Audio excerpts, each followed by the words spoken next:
Hey guys, it's Mitch. How's it going? All right, so this is something that got more and more interesting once I started delving into it. When I picked it up originally, it was just I was into, let's check out some of the Spawn spin-off books. You know, I've got a couple of those, like Curse of the Spawn, Spawn Blood Feud, I don't know, there's a bunch of them. Like around this time, we're in 1996, 1997. Comics isn't doing too great, but Spawn sure is. So in the midst of all that, we get Spawn the Impaler #1, which just kind of sounds like a standard Spawn title. You know, that could be anything. When I started reading this, that this would be Spawn Dracula #1. And when I picked it up, one of the things that got me interested is that the driving creative force behind this is Mike Grell. It's like, what the fuck is Mike Grell doing on a Spawn book? That doesn't make any sense. Particularly given where he was when we last saw him, which was as dude just getting into the creator-owned market. So I did a little bit of examination to find out exactly what happened there. I mean, just to recap a bit, Mike Grell was a guy who was a fan favorite at DC before Image started up. He kind of built his reputation on like 3 or 4 big properties, basically. I'd say the first big one was Warlord in the 70s and early 80s. He kind of built that up from nothing. From there, he did his first creator-owned work, which was John Sable over at First Comics. It's a smaller publisher, but I'm pretty sure it got a pretty solid following, and it did well enough that, I mean, it ended up getting a TV series, short-lived as it may have been. And then from there, his next big project is reinventing Green Arrow with the Longbow Hunters, and finding a way to make Green Arrow relevant in the 80s. That's an accomplishment on its own. You know, he was doing other work for hire stuff in between, you know, little runs here and there all over DC, but those are kind of the main building blocks. Then 1993 happens. Image is the most exciting company going around at the time. They've had their first wave of extremely successful titles, you know, with Wildcats, Spawn, Youngblood, all that shit. And now they're getting around to the second wave, which is a mix of kind of like lower tier fan favorite artists like Dale Keown and Sam Keith, Larry Stroman, like that, as well as a bunch of guys who were like long-term fan favorites over at DC. So Al Gordon and Jerry Ordway had Wildstar, Keith Giffen had Trencher, and Mike Grell had Shaman's Tears. And these were guys who had been doing work for hire for like decades at this point. You know, they were used to the system, they knew the deal. Comics was a job where you punched in, you know, you drew what your writer and your editor wanted you to draw, and then you punched out, and you collected your paycheck. Now, all of a sudden, this exciting new publisher comes up, and they're offering creator-owned properties. They're offering complete creative freedom. You don't even have to have an editor if you don't want to. And they're promising big money, and they're delivering. So Mike Grell comes up with Shaman's Tears, and #1 hits pretty big, about as big as anything does at that time. It's got a print run of about 700,000 copies, and I got to imagine it's the biggest payday Mike Grell ever had in comics. So he's in the right place at the right time, and he follows it up with Shaman's Tears #2 just a couple months later. That does fine too. That's like the 40th most ordered comic in its month. And I mean, you know, the longer the series goes on, most likely what'll happen is the print run will dwindle, but hopefully, you know, you retain enough readers that it justifies continuing the series as long as it keeps up momentum. And for some reason at this point, Mike Grell kind of falls off the map. There's a huge gap between issue 2 and issue 3 of Shaman's Tears. I don't know what exactly happened there, whether there was some kind of personal matter he had to attend to, whether there was an opportunity in another industry that he couldn't ignore, because one of the things Mike Grell does have experience in is working in Hollywood, either at a storyboard or a screenwriting capacity. But yeah, he takes off just over a year to get back to Shaman's Tears, and by the time he gets back, the market is a completely different place, and he's lost all momentum. You know, the speculator bubble has burst, so big #1s aren't getting the same kind of numbers that they were just over a year ago. Part of the problem is Image itself, in that the creators have gotten such a reputation of missing deadlines and making comics available, you know, a month late, 2, 3 after when they were solicited for.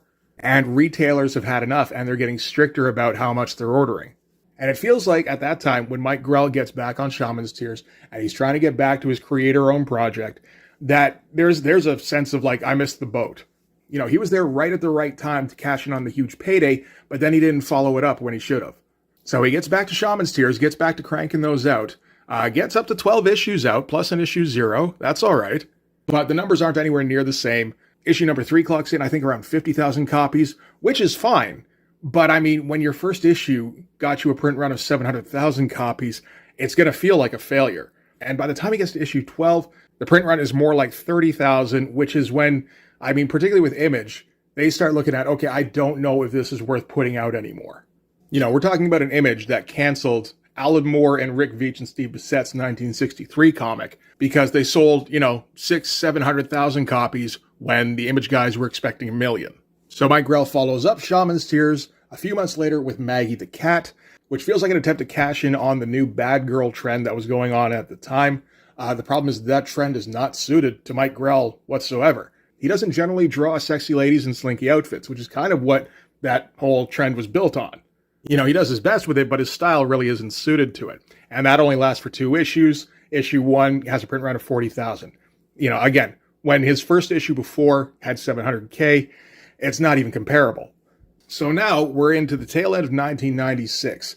And it feels like at this point, Mike Grell is trying to find a way to still get some kind of big money project in comics together. It feels like he doesn't want to go back to work for hire. I should add, this is all conjecture. I don't know Mike Grell. I don't know a guy who knows Mike Grell or a guy who knows Mike Grell. I'm just, dude sitting in my house coming up with theories. But they feel like possible theories.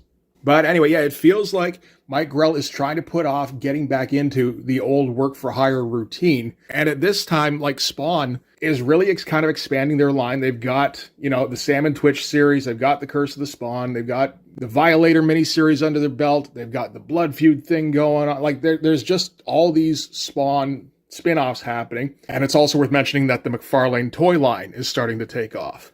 Also, again, 1996, this is kind of a long build-up, I know, but this is the shit I find fascinating. But, this is a world now where Marvel, once mighty Marvel, who had been the top dog for who knows how long, has declared bankruptcy. We're talking about a Marvel who had previously purchased Malibu Comics just to absorb their portion of market share so that they wouldn't have to slip down to number 2. We're talking about a Marvel that had the hubris to go and try and buy their own publisher so they didn't have to use Diamond or Capital City. And, inadvertently kind of fucking up distribution, like kind of from then on, really. But, if Marvel can declare bankruptcy in 1996, really how stable is any job in comics? Like Spawn has got to look like the most rock solid thing going at the time. So with Todd McFarlane expanding Spawn in all sorts of weird directions, it seems like him and Mike Grell were able to find a little miniseries for Mike Grell to make some money on. This is a 3-issue miniseries. It's in a painted format, which is interesting, particularly given the time frame, because this is, I would think, right around the time Kingdom Come is coming out, maybe right after, which would influence comics coming after it to try and get into more of a painted prestige format look. So it feels like this is following in those footsteps. So yeah, like I said, this feels like an attempt to kind of latch on to whatever big payday he can to try and avoid getting back to the grind. So yeah, he's going to come up with a Spawn Dracula story in which Mike Grell does the pencils and the story. He's the writer and pencil art, and then Rob Breyer does painted art over it. I don't know who Rob Breyer is. There's elements in this that kind of feel like Dave Dorman kind of stuff. Maybe John Bolton, I'm not for sure. But anyway, yeah, so that's the direction he's going to take this in. I guess we can start with the cover, although, this kind of just looks a little bit like any Spawn cover, really, where you've got whoever the Spawn is for this particular spin-off starring on the cover, and a whole bunch of skulls down here. I assume in any kind of solicitations that were going out beforehand, it was made known that the main character was going to be Dracula. You don't have a Dracula Spawn without letting everybody know this is going to be your chance to see Dracula Spawn. Interesting cover, very design heavy, kind of weird, almost like Celtic design, really, which is a little odd considering he's going for like a Bram Stoker's Dracula interpretation on Vlad Spawn. So, much more historical, comes out of Wallachia in Romania. So I'm not sure what the Celtic design is for. It looks all right, though, so I guess that's all it really has to do. The Spawn in question himself looks gigantic, towering over the castle here and all the bodies. It's good shit. It's interesting because the actual Spawn logo seems very incongruous, and the Impaler and all that, with everything else going on here, which says, prestige format book. So yeah, we've got Mike Grell, we've got his painter artist, and then we've got the only other credits on here, really, are art assistant, 4 entries for art staff and photographers. So it's all just about the artwork, not really concerned with crediting anybody for the lettering. We do get editorial coordinator, so I guess that's the closest to editor we're going to get on this. But it feels a bit like Mike Grell just kind of, got a team together. And then they all just kind of huddled together in a bunker and spat out these 3 issues over 3 months. All right, so we're going to start things off with some kind of nebulous narration, where death always wins no matter how we try to cheat him. Life is furious, frantic, temporary. We come to it in a frenzy, fighting our way into the world. And from the first breath, we are doomed. The birth cry is a scream of outrage, the soul's remembrance that death always wins. Kind of just, standard omniscient narrator musings that are at least well put together. The design here is pretty nice with the progression of the panels on what I would assume is the Dracula, crest. Because it's got the dragon on here. Anybody who watched Bram Stoker's Dracula, it's, the Order of the Dracul, right? The dragon. And then some kind of explosion down here. But I mean, this kind of page design, this is kind of what we come to expect from Mike Grell. I mean, I've touched on him a couple of times now with Shaman's Tears #1 and with John Sable #1. And one of the things that kind of surprised me, because, you think old school DC guy, you think 9-panel grid. Keep everything clear, keep everything in the middle distance, make sure the figure is always fully visible. Make sure the action is always clear. Make sure there's never any kind of confusion about who's doing what, who's speaking, where people are, that sort of thing. Storytelling over style every time. But that's not Mike Grell. I mean, it is, in a sense that, he's got his storytelling chops down.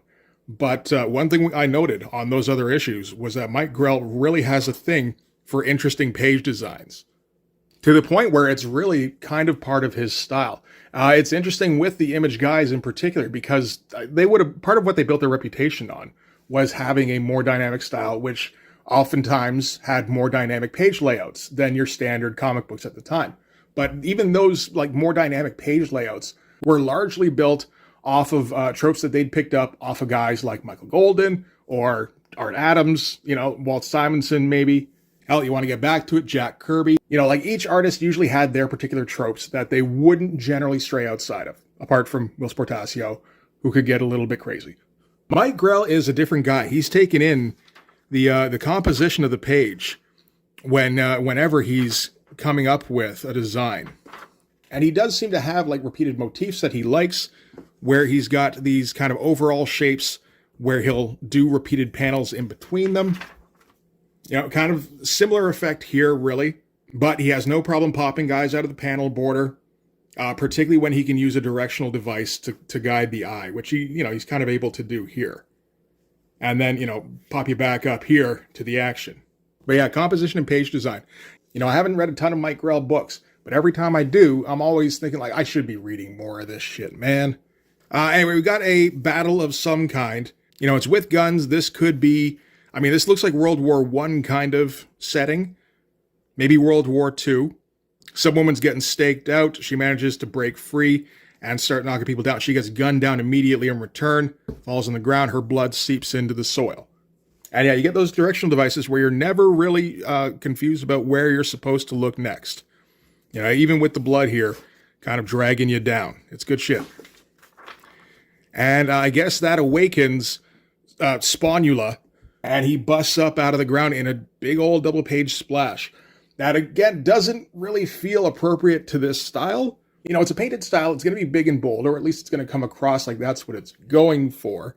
But there's always been some friction between what Mike Grell seems to know sells, that image style, anchor images, splash pages, and what he's actually willing to draw and how it feels like he's making concessions when he does stuff like a double page splash, but he's still trying to find ways to keep himself interested and not quite impugn his own artistic integrity, I think.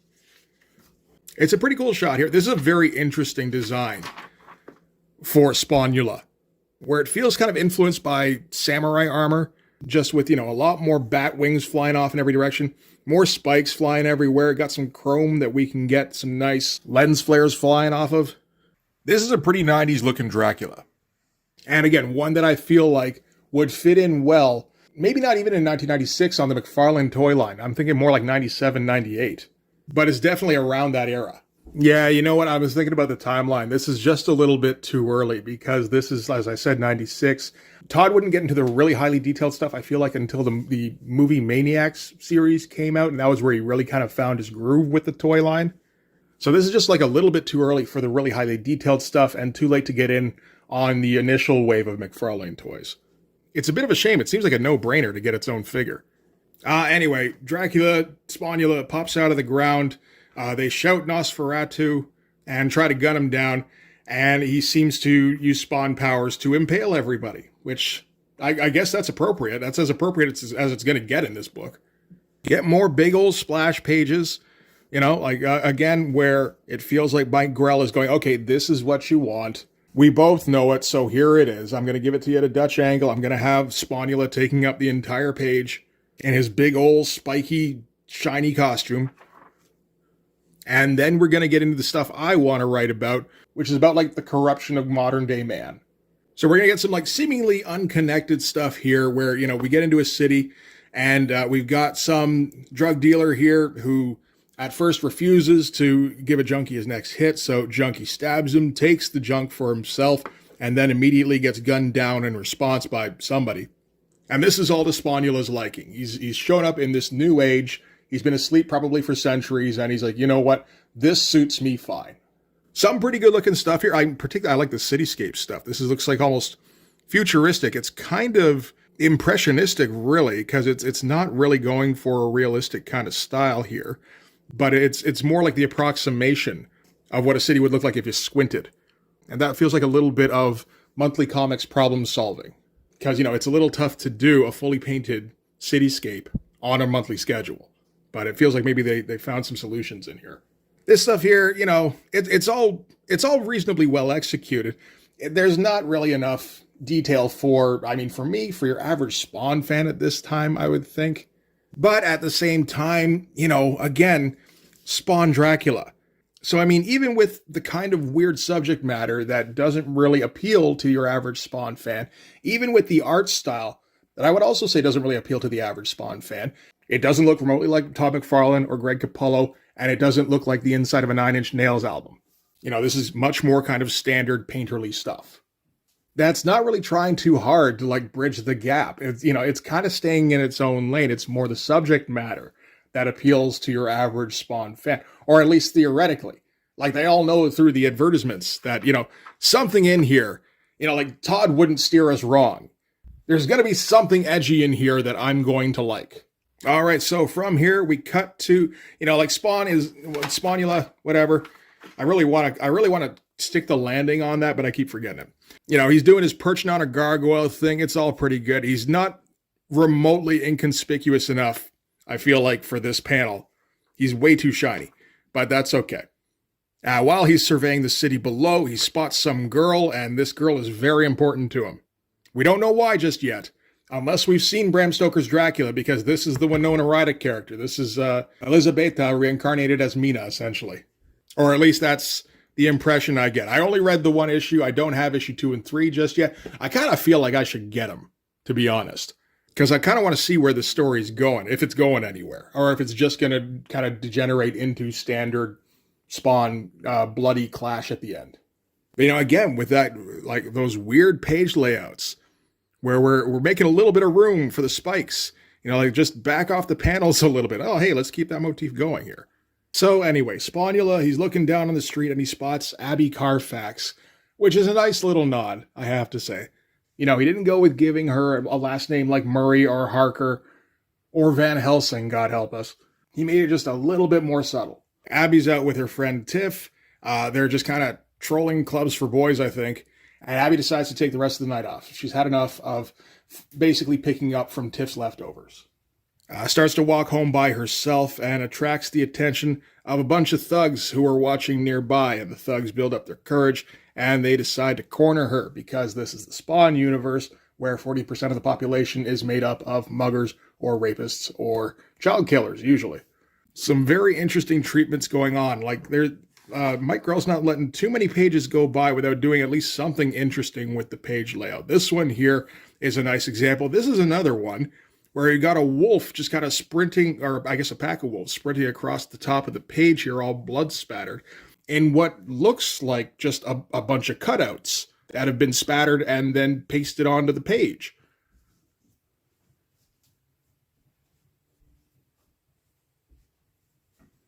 Didn't go for the all-out staples like Bill Sienkiewicz, but pretty close.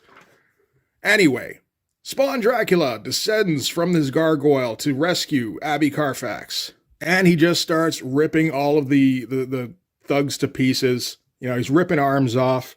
Some guy smacks him in the back of the head with a pipe. He's like, "Spirit, I like that. You die last." You know, it's all very edgy. It's good stuff. This is kind of a standard Spawn shot, really, but again, presented in a way that doesn't necessarily appeal to a Spawn fan, but with the painted treatment. Although, again, with Todd trying to maybe expand what the definition of a Spawn book is, you know, it's like, can a Spawn book look a little bit like Kingdom Come? I think over a sustained period, no. But it's still an interesting little experiment. So yeah, Dispatch is the last one here. It's bloody, but not cool bloody, really. Which is kind of another thing we've seen from Mike Grell. Like around this time, Mike Grell, I think, is probably pushing 50. You know, he knows enough to know the kids want to see blood. He just doesn't know how to represent that in a way that I think the kids really want to see it. But he's going to give it a go. You know, he does leave that guy who bent the pipe over his head for last and then rips his heart out and hands it to him. That was nice of him. And then he turns to Abby and he's like, "It is you." And she's like, "Who are you?" And he's like, "One day you will remember." Because again, we've seen Bram Stoker's Dracula. And then he runs away before the police can get there. Again, like nice layout here where we've got what it kind of turns into a big image of Spawn Dracula and Abby here. So this is like their first meeting. And then just all the panels kind of floating around it. And now we're going to do a little bit of flashback stuff where I think this is much more Mike Grell. This is more of his straight pencil art. But we're going to do an origin story on Vlad Tepes. Get a nice big splash with a close-up on the Dracula Spawn helmet. Again, seems prime for modelers of toys to take a look at. But it didn't seem to get there. And now we're doing historical, like not quite a woodcut look, but definitely feels like it's trying to get a little bit of that feel. So this is Wallachia in 1462. Vlad the Impaler is defending his homeland against the Turks. Anthony Hopkins is narrating. It's all very dramatic. So Vlad is getting ready for battle. And yeah, we got him, he's getting his giant Spawn sword ready. Nice amount of detail, there's some great rendering stuff going on in here. And this is kind of one of Mike Grell's deals where he does a couple of floating panels and then an open close-up on a face to end the page with. I mean, it is a nice look. It's one of the many tricks of the trade that Mike Grell has. So yeah, Vlad is getting ready for battle. He's got his Spawn outfit going, and his primary concern is going out, defeating the Turks, and then returning to his wife, who isn't named here. I think we can just assume she's Elisabetta. So he's going out to meet the Turks. He has a last embrace with his wife, and she tells him that he's going to return. He's like, "I will." She's like, "Swear it, an oath so terrible you would dare not break it." And he goes, "Before God, if he listens, or the devil will do, I shall return to you, I swear it. Not all the powers of heaven or hell will keep us apart." And they share a last kiss, and she kind of grabs his sword and, christens it with her blood before he goes out. And yeah, then we get one of these great shots here. There's a couple of these in this book where Mike Grell goes full double splash, but this is the kind of full double splash I dig. For one thing, I don't have to turn the book on its fucking side. I appreciate that, Mike. But for another thing, I mean, this is a double page splash because it's a big moment and it's got a whole bunch of rendering in it. That's kind of what that's for. As Vlad rides out to meet the Turk and he's got, his giant steed here. He's in his big fuck off armor and they're just plowing through all the soldiers here as blood splatters all over the place. It's great looking stuff. And yet from there, we're going to cut back to present day. It's a little bit of a jarring cut, really. But, we've got at least the motif of the blood running down here, only in this case, this is paint, because we're cutting now to Abby Carfax's house. This is her parents, and her mom is a painter. She's doing weird, abstract, blood-looking stuff. Doesn't know why. Might have something to do with a Spawn Dracula having moved into the neighborhood. Maybe not. Very clearly middle-aged, but, sitting up in her attic smoking a joint while her white-collar husband kind of nods approvingly at her side. So doorbell rings, turns out it's the cops. They're dropping off Abby because they found her in the middle of an alley with a bunch of corpses. Abby doesn't seem too fazed about it, having seen a big old mess of steel plate knives descending on an alley and ripping dudes to pieces. She seems all right with it. She seems to have come away from the experience having felt like the Spawn Dracula didn't want to hurt her. And the detective who dropped her off, he's wandering around her parents' house, and he, kind of wanders upstairs, I guess, or into wherever the studio is. And he just yells out bloodstains, and they're like, "Oh no, wait, that's paint. That's my wife's painting. It's fine. It's cool." And he's like, "No, bloodstains!" And we cut to this record on the wall here. Apparently, Abby's dad used to be in a band that this dude was like a super fan of, which is a weird little tangent that, I mean, on the face of it, doesn't feel like it really meshes with this at all. Like, it feels like at least one element too many. But I got to assume this plays back into things, because he asks him, "Why did you guys break up? You guys were on top." And the parents respond with, "Well, we had Abby on the way, and it was time to close a few doors." And it's kind of given its own weight here by having a standalone panel that's all black and white when everything else is in color, which just feels like, end of conversation. But we'll probably be picking up on this later on in the series. I hope we are anyway. It certainly feels like foreshadowing. So anyway, they don't really have any reason to believe that Abby had anything to do with the attack on the dudes in the alley, other than, being their initial victim. And with the detective being so super stoked that he got to meet one of the members from one of his favorite bands from when he was younger. Or I guess maybe just the two of them are the band.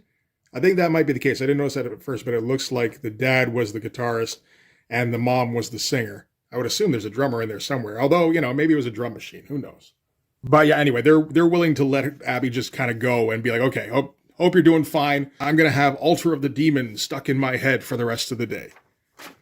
All right, so with the detectives having left, Dad has to call in to the office, because apparently there's a big stock option deal that he has to get in on, which could mean, tens of millions.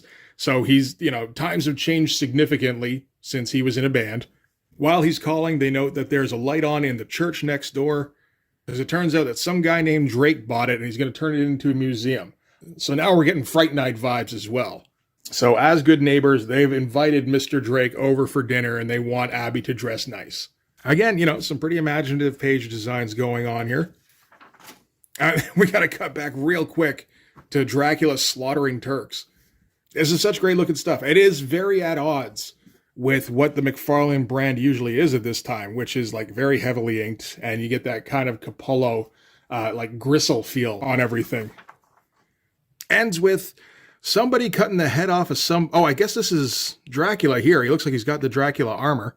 So I guess he lost the conflict eventually. Because, yeah, that's definitely more of a Turkish-style warrior. But ends with an execution, and he says, "I, Kazakla Bey, will drink the blood of your nation." So I'm wondering if maybe there's a rematch coming up. If Dracula can revive, maybe Kazakla Bey, because it looks like he made kind of a similar oath, really, about drinking the blood of the nation. Maybe he's a vampire now, too. Who knows? This whole thing feels very... It feels like Neil Adams inspired, to be honest. Some of the style on here. I don't know if he was one of Mike Grell's influences, but I guess I wouldn't be surprised in any way. But this feels like some of the stuff that Neil Adams was doing on Savage Sword of Conan. Okay, and we're going to end things with the dinner starting. Mr. Drake shows up at the doorstep. Abby's dad invites him in. He's like, "Thank you for inviting me in, because I'm a vampire." I mean, I didn't say that. And he's got to be weird and foreign and kind of oddly overfamiliar with Abby at first sight. And, naturally takes her hand and kisses it. She says, "Strange, I feel as if I've known you from somewhere, but I can't quite recall." And he says, again, "You will in time," which is pretty much what he said in the alley. And that's kind of the end of Spawn the Impaler #1. That is a weird comic to be coming out at this time. It seems like it did well. Issue #1 came in ordered 4th most in October of 96 with about 170,000 copies. We're still not up in those 93 days, but we're pretty much never going to get back to that. Very, very few books are ever going to get anywhere near that again. So this is about as good as a book at that time could do. Again, slotting in at #4, just beating out Spawn #55 at #5. And issue 2 and issue 3 both got like 125, 135,000 copies. So the series itself was a pretty big success. And then that's kind of it for Mike Grell in comics for a little while. He does bop around a little bit from here on. He does a Batman one-shot prestige format thing for DC in 1997. And then he does a Magic the Gathering thing for Dark Horse, like a little mini-series in 98. And then he's kind of gone until like 2002, where he shows up back at Marvel. And I think he was mostly out of comics for those 4 years, doing stuff in Hollywood, either doing storyboards or screenplay developments, or doing novelizations for the John Sable character again.